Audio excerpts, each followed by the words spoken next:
एक तरफ 15 साल का वो अजूबा जिसने 29 गेंदों में 97 रन ठोककर पूरे आईपीएल इतिहास को हिलाकर रख दिया। चारों तरफ सिर्फ छक्के, सिर्फ तबाही और सिर्फ रिकॉर्ड्स का मलबा। लेकिन इतना बड़ा हिमालय जैसा स्कोर खड़ा करने के बाद भी राजस्थान रॉयल्स की जीत की कोई गारंटी नहीं थी, क्योंकि सामने खड़ी थी सनराइजर्स हैदराबाद। वही हैदराबाद जो 229 रनों का टारगेट भी किसी वीडियो गेम की तरह हंसते खेलते चेस कर चुकी थी। नमस्कार।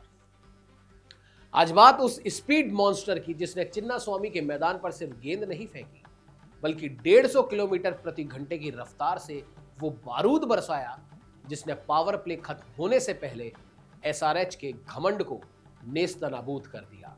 और नाम है जोफ्रा आर्चर। स्कोरबोर्ड पर टंगे थे 244 रन। मैच था करो या मरो का, एलिमिनेटर।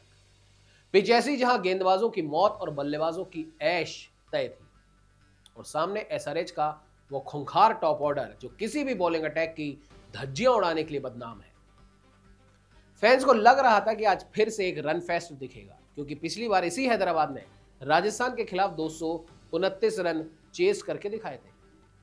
लेकिन इस बार हैदराबाद के नसीब में जीत नहीं बल्कि जोफ्रा आर्चर का काल लिखा था। पहला ओवर और पहली ही कड़क शॉट बॉल।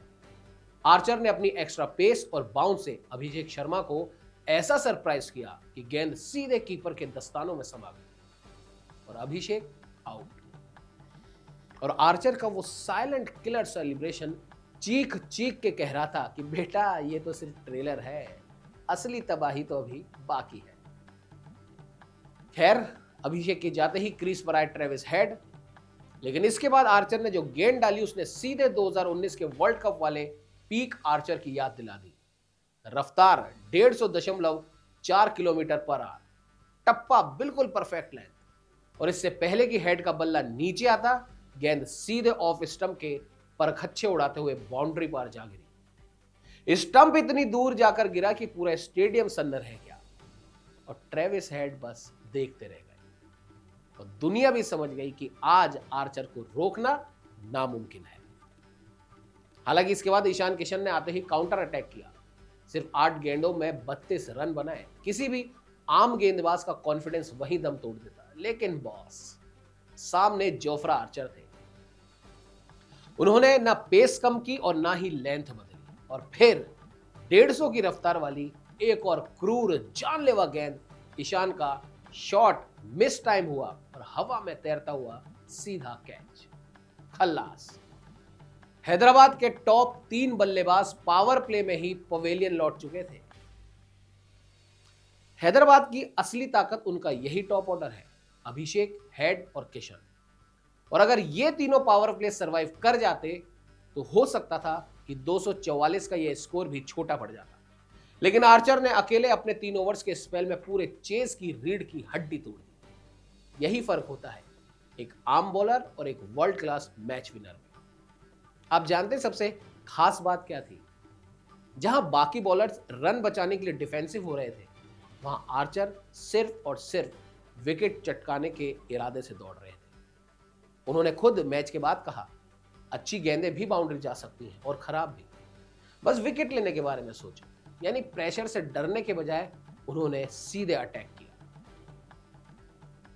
बल्ले से वैभव तो गेंद से आर्चर। वैभव सूर्यवंशी ने सुर्खियां जरूर बटोरी, लेकिन अगर आर्चर का वो खौफनाक स्पेल ना आता तो वैभव की वो ऐतिहासिक पारी शायद एक दर्दनाक हार में बदल जाती। इसीलिए क्रिकेट के बड़े बड़े पंडित अब मान रहे हैं कि राजस्थान के असली तारणहार आर्चर ही थे।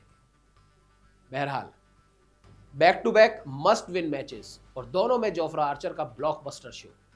इस सीजन 24 विकेट और कुछ क्रूशियल कैचेस के साथ आर्चर ने यह साबित कर दिया कि वो अब लौट आए हैं।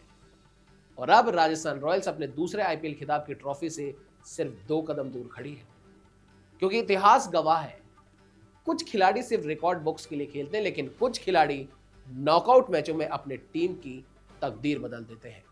और जोफ्रा आर्चर ने भी वही किया। अब फैसला आपको करना है।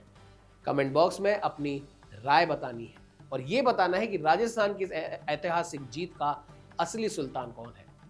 15 साल का वो तूफान वैभव सूर्यवंशी या 150 की स्पीड से आग उगलने वाला जोफ्रा आर्चर? अपनी राय हमारे कमेंट बॉक्स में जरूर लिखिए। हमें लाइक कीजिए, शेयर कीजिए और सबसे जरूरी बात, हमें सब्सक्राइब करना ना भूलें। नमस्कार।